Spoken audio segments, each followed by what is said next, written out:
গবেষণা আমি চিন্তা ভাবনা করে বিশ্বে দেখেছি, অন্য জাতির লোকেরা আপনি দেখবেন, বিশেষ করে খ্রিস্টানরা, ওরা জাতে মাতাল হলেও তালে ঠিক আছে। আপনি খ্রিস্টান রাষ্ট্র যতগুলো আছে পৃথিবীতে তাকান, সবচাইতে বেশি খ্রিস্টান যেখানে বাস করে আমেরিকায়, তারা জাতে মাতাল হলেও তালে ঠিক। এই জন্য বলছি, সারা পৃথিবীর 257টা রাষ্ট্র আছে, সব রাষ্ট্রকে তারা সবক দিয়ে বেড়ায় যে নারীর অধিকার সমান সমান করা লাগবে, বলে না? অথচ নিজেরা এ কথা আজ পর্যন্ত মানেন। 144 বছর চলছে আমেরিকা স্বাধীন হওয়া, অথচ তারা আজ পর্যন্ত মানে নাই। আমি বারাক ওবামা পর্যন্ত পড়েছিলাম ইতিহাস, এরপরেই তো বারবার আসতেছে যে লোকটা, এই ডোনাল্ড ট্রাম্প। ও দেখতে আমার মনে হয় একটা মাতাল, ও কিন্তু রাজনীতিবিদ না, একটা ব্যবসায়ী। হঠাৎ করে এই লাইনে এসে বিভিন্ন কায়দা কৌশলে হয়ে গেছে পরপর 2 বার। আপনি দেখবেন এরকম একটা মাতাল মার্কা লোক, যার নামে নারী কেলেঙ্কারি পর্যন্ত আছে। এই কথা বুঝতেছেন? আপনি দেখেন কয়েকদিন আগে তার এগেনস্টে যে দাঁড়িয়েছিল কমলা হ্যারিস। এ পৃথিবীতে যদি শিক্ষিত নারী আপনি খোঁজ করেন জেনারেল লাইনে, 10 জন যদি আপনি শিক্ষিত নারীর তালিকা করেন, কমলা হ্যারিসকে একজন পাবেন। 1000-এর উপরে বিশ্ববিদ্যালয়ের লাইনে আছে, তার ভেতরে সবচাইতে উপরের বিশ্ববিদ্যালয় যেগুলো 1, 2, 3, 4 করে গণনা করা হয়, মার্কিং করা হয় একটার সাথে আরেকটা। আমাদের বাংলাদেশে একটাও সেই পর্যায়ে নেই। 1000 বিশ্ববিদ্যালয় সারা পৃথিবীতে, বাংলাদেশে তালিকায় এখনো একটাও যেতে পারেনি। তাহলে 1, 2, 3 কি গবেষণা হয় সেখানে বলেন তো? এইরকম জায়গা থেকে এই মহিলা পাশ করা, অথচ এই মহিলাকে ওই দেশের লোক গুরুত্ব দিল না, গুরুত্ব দিল ট্রাম্পকে। নবীজির হাদিস পড়েছিলাম, ক্বালান নবী সাল্লাল্লাহু আলাইহি ওয়াসাল্লাম, লা ইউফলিহা কওমুন ওয়াল্লাহু আমরুহুম ইমরাতুন। বুখারী শরীফের হাদিস। ওই জাতি কখনোই সফল হচ্ছে না, হবে না। লা ইউফলিহা, মজারের আগে লান আসলে অর্থ হয় জীবনেও হবে না। এই হাদিসকে আমি এখন আমার নিজের জন্য বানাচ্ছি, নাকি আমি যে দল করি ও দলের জন্য হাদিস বানালাম? আরে হাদিস নবীজি মনে হয় বাংলাদেশে শুধু জামাত ইসলামের জন্য বলিস। নবীজি যখন ইন্তেকাল করে তখন জামাত ইসলামী ছিল।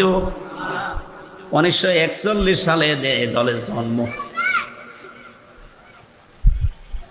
আর আমি তো আমার জন্ম হচ্ছে 1992 সালে। সে হিসাবে হাদিস তো আমার বানানো, আমার বাবারও বানানো সম্ভব না। কথা বুঝতেছে? কি বলি, একটু বিবেকের আয়না দিয়ে একটু চিন্তা করেন, দেখেন তো।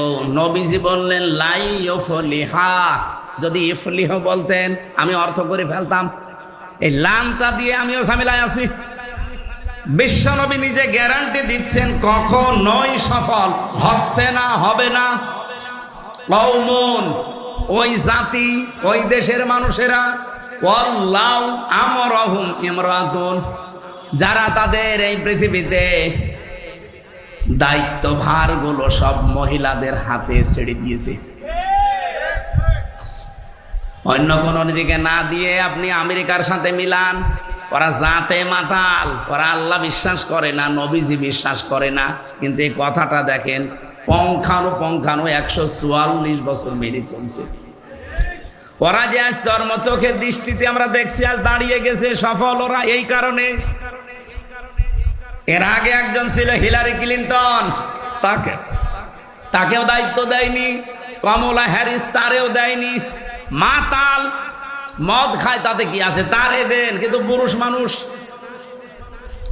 ওরা নবীর কথা মেনে আজ দাঁড়িয়ে যায়। আর আমরা আজ 54 বছরের ভেতরে অর্ধেকই গেছে আমাদের সব সিদ্ধান্ত মেয়েদের উপরে।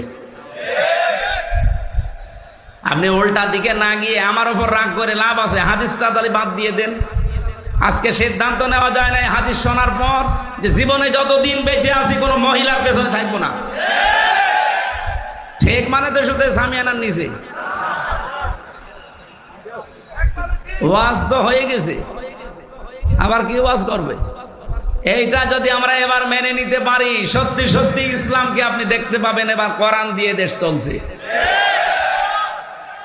কোন মহিলা আমার সামনে আসতে পারবে না, আমার সামনে পুরুষ মানুষ আসুক। আমার যদি মানে মেয়েদের ছোট করলেন, আপনি কি আল্লাহ রাসূলের চাইতে মেয়েদেরকে বেশি ভালোবাসেন? বিশ্ব নবী জানিয়েছেন পৃথিবীতে আমার কাছে তিনটা জিনিস খুব বেশি ভালো লাগে, একটা নামাজ, একটা সুগন্ধি, আর একটা মেয়ে মানুষ। এই মেয়ে লোক বলতে গিয়ে তিনি ইমরাতি দিয়েছেন, আমার স্ত্রী। আমার স্ত্রী আমার কাছে ভালো লাগে। আমাদের কাছেও নামাজ অনেকের ভালো লাগে, অনেকের লাগে না। অনেকের কাছে সুগন্ধি ভালো লাগে, অনেকের কাছে আবার দুর্গন্ধ ভালো লাগে।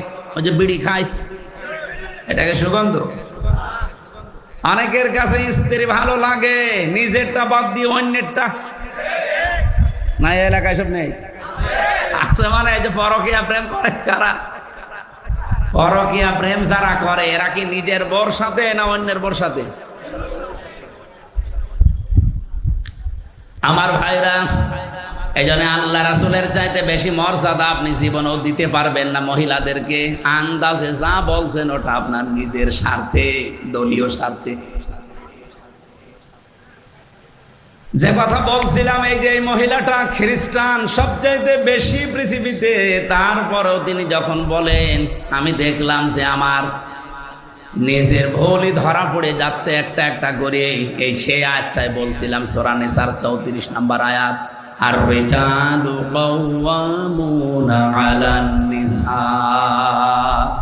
আমি পুরুষদেরকে বানিয়েছি অভিভাবক, বানিয়েছি তাদের আজ্ঞাবহ। কিন্তু আজ আমাদের দেশে অনেকে সিস্টেম পুরা উল্টিয়ে ফেলেছে। মেয়ে লোক এখন রাজমিস্ত্রি, আর আমরা যোগাইলে। স্বামী এখন অধিকাংশ পরিবারে আর স্বামী নেই, মানে হুকুমের দাস হয়ে গেছে।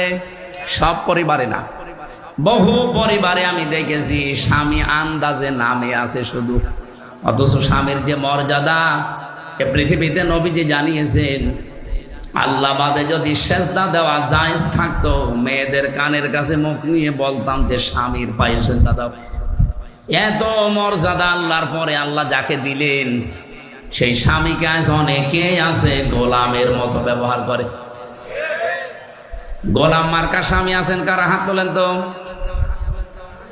এলাকা তো অনেক ভালো, আলহামদুলিল্লাহ।